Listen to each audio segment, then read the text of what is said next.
তাসনুভা তিশা, আজ তার জন্মদিন। সেই উপলক্ষে তার একটি ছবি আঁকার চেষ্টা করছি।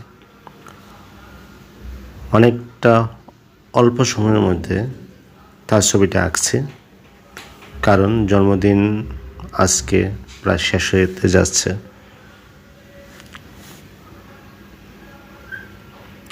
যাই হোক, তার ছবিটা আঁকছি।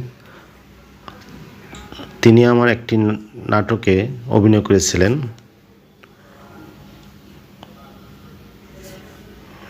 তোমাকে ভালোবাসি বলে নামে একটি নাটক লিখেছিলাম। ওই নাটকে তিনি নায়িকা চরিত্রে অভিনয় করেছিলেন। উনি খুব ভালো অভিনেত্রী, আমার পছন্দের একজন অভিনেত্রীও। যাই হোক, ছবিটা আঁকছি, খুব একটা মিলাতে পারিনি, কিন্তু চেষ্টা করেছি।